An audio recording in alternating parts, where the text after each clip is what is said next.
What's going on, guys? Today I wanted to do a owner's review of the 2016 Harley Roadster.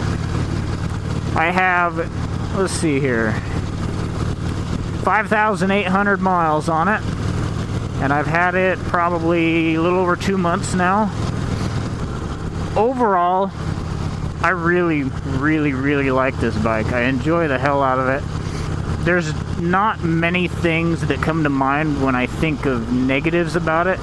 And a lot of bikes, with me anyways, there's usually a lot. But this bike only has a couple, 2, 3, maybe 4 or 5, if I remember them. Some of my concerns with the bike when I test rode it were the seat. As far as riding position, comfort, long distance comfort, all around usability. After almost 6,000 miles, I can tell you that this seat is very comfortable. It is really very comfortable. I'm very surprised with it. By the looks of it and by the feel of it when you first sit on it and, you know, riding short distance and stuff, you might get the impression that it's going to be uncomfortable, but it's actually not. Once you ride it for a while and you get used to it and you get used to how it works, it's a very comfortable seat. Now, it is not a long distance seat. It is not a touring seat. You will not be able to sit on it for hours and hours and hours and hours at a time and be perfectly comfortable. That's just not going to happen. You sit on it for a few hours and your butt starts getting tired. All you have to do is just move to a different position, ride for a couple miles like that, move back, and you're good to go for another hour, 2 hours. At least that's the way it is for me. The handlebars was another concern I had as far as them being so low. You know, when I turn, they kind of hit my knees. But I've gotten used to that. Oh, Popo. Move over. Anyways, I've gotten used to the low bars. I like them. I like the look of them. I really like the look of them. Third person, I recently got to ride AT Moto's bike, and he rode this bike, and looking at this thing third person going down the road, oh my god, is it a sexy looking bike. When it's sitting by itself with nobody on it, it looks good, but the bars and the mirrors, they look tall. They look like the tallest part of the bike, obviously. But you get somebody sitting on it where their torso and their head and shoulders and everything are above the bars, and it makes that front end look so low and mean and sleek. Oh my god, it looks so good. That is one thing that I absolutely love about this bike, is just the looks of it. Absolutely love that part. But functionality of the bars, they work really well. The bars in combination with the seat and the mid controls, suspension combination as well, make it a very usable, very rideable, very comfortable bike. It just blows me away. The cornering ability blew me away. The comfort is the second thing that blew me away. The looks, now that I've been riding it for a while and I had the chance to look at one third person while it's being ridden, oh my god, it's just awesome. Now, some of the things I don't like about the bike after 6,000 miles. One of the things, and the major thing that I have a complaint with, is the fueling. The stock fueling on these bikes is so lean on the low end, idle and cruising. When you first start it up in the morning and it's warming up, it will miss very hard and it will almost die. It's freaking crazy how hard it hits, but it's just running so lean that it can't ignite. So it just misses fucking hard. And it hasn't died yet, and I don't know if it ever will, but that is my main complaint about this bike, is the fueling. For those of you that put an intake, an exhaust, and a programmer on these bikes, first freaking thing, you won't notice it. You won't ever have a problem with it. For the guys like me that don't have as much money and they're going to ride it around stock for a while, that's when you're going to notice it. If you ride it around stock on a regular basis and you ride it a lot, it's going to do that a lot. A side note, that same miss does happen while you're riding. Luckily for me, it has only happened on straightaways and at lower RPM, because it hits so freaking hard. If I were in a corner, if I was in the middle of going through a corner and this thing were to cut out, it would break that rear tire loose, and I would most likely low side. It hits that freaking hard. That is my main fear with leaving this thing 100% stock. I don't want to be going through a corner and have that thing hit and be a freaking wreck. But I don't think it happens in the corners because I ride 3 to 4 grand when I'm up in the twisties. I keep this bike revved out pretty good, so I don't think it happens in the higher RPM. On the low RPM, the idle, warm-up, stuff like that, cruising speed, it happens quite a lot and a hell of a lot more than I would like it to. But enough on that. My second complaint about this bike is the rear brakes. I fucking hate the rear brakes on this bike. I despise them. I hate them with a passion. If these rear brakes were a person, I would beat the shit out of that person. I fucking hate them. Now, let me clarify why. Is it because they don't work? No. Is it because they lock up the tire all the time? No. Is it none of that? The reason why is because the material these brake pads are made out of, and I don't know why it's so much more prevalent on the rear than it is on the front, but the material is so metallic, there's so much metal in these brake pads, that this thing squeals like a damn school bus coming up to a stop. I freaking hate that. I mean, it is literally so loud that it can hurt your freaking ears. If you've ever had a school bus or a dump truck or a semi come pulling up next to you with your windows down and their brakes are just, you know, and it fucking hurts your ears, that is how loud these things are. It drives me insane. I took the brakes off, cleaned them up, put them in a sonic tank, resurfaced them, wire brushed, resanded them, put a new freaking surface on them, broke them in again, and they still fucking squeak. So I don't think it's something I can get rid of. And oh my god, it drives me nuts. I freaking hate it. Let's go back to the positives of this bike.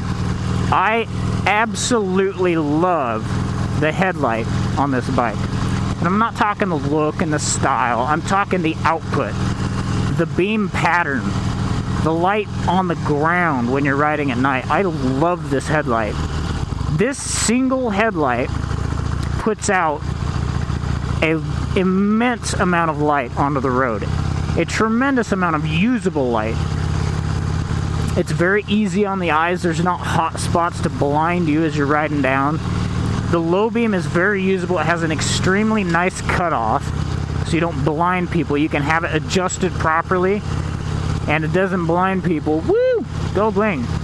And the high beam, it just freaking lights up the road. It reaches down the road well enough.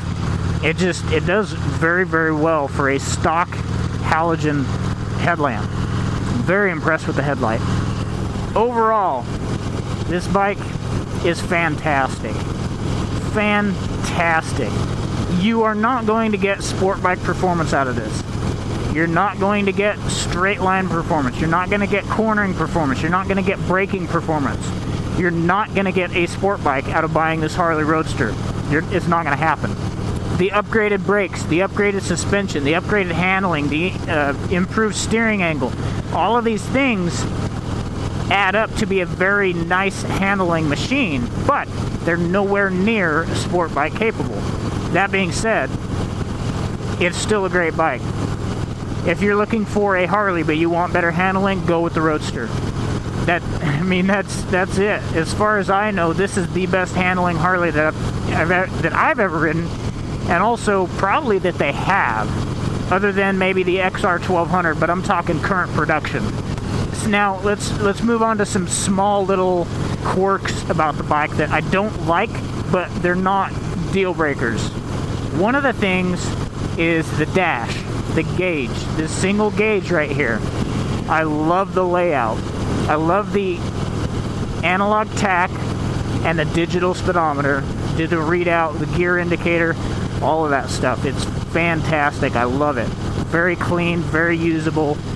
The backlighting does not account for times like this where you have the sun shining in your face, but shadowing your gauges. Because right now it's very hard for me to see my speed. I can see it, but it's hard. I have to look down and focus on it to be able to tell what it is. In times of very bright light, so if the sun was directly behind you and shining down this way, same thing, only it's the complete opposite. Instead of it being too dark to see, it's too bright to see. The reflection, everything else, it's just, you can't fucking read the thing. There are times where the speedometer does disappear, so you have to be aware of that. And that's where you just get used to the RPM in the certain gear that you're riding and just kind of know about where you're going. Or you can just match the speed of other cars, kind of like what I'm doing now. Number 2, the second thing that is a annoyance but is not a deal breaker are the mirrors. Now, I like the mirrors, I like the styling, I like the visibility, but since they're on these long, spindly supports, they vibrate a lot. It's a Harley, it vibrates, I get it. When I'm holding onto the bars and my left mirror is smooth and my right mirror is vibrating like a madman, that is when it irritates me, because it's just gotten loose. I've only got 6,000 miles on it, and it's already loose enough to where my right mirror vibrates to where I can't see anything, and my left mirror is smooth and fine, right? That's the other thing I don't like. Third thing is the left side cover. I don't like the mounting for the left side cover. I like it in the usability and the quickness. There's no bolts, there's none of that. There's a tab on a hole on the bottom of the cover and a tab that you set it in, and then you rock it up to the bike and snap it into 2 clips. Easy enough, secures very well. But the components behind that cover stick out so far that they actually press on that cover. And the front clip does not latch fully. So you go over a hard enough bump over time of just riding it, that front clip will pop out and your cover will be sitting there vibrating. Over time, it's probably going to wear down to where it doesn't do it anymore, but that's going to take a long time. That is Dr. McJoshers. No, that's Mr. McDamon. Yo. Yeah, that was Damon. Ha! Ha! But, again, guys, overall, I love this bike. I absolutely love this bike. I love the styling of it. I love the sound of it. I love the comfort, the abilities for what it is. I love the reactions I get from people. You know, I mean, it's just, I love this bike. I love it. I absolutely love it. Yes, there are things that I would like to change, but overall, stock, 100% stock, it is a very capable, very nice bike. Don't hesitate to buy it if you're thinking about it, but test ride it first. See if you would like it. That is going to conclude my, we'll just call it a 6,000 mile review on the 2016 Harley Roadster. And if you guys have any questions about it, something I didn't cover that you're curious about, comment, message me, however you want to do it, let me know. I'd be happy to answer it. I just keep going in a fucking loop back to I love this bike. Man, it's awesome. I love this bike. I love this bike. I love this bike. I can't freaking say it enough. We will see you guys later.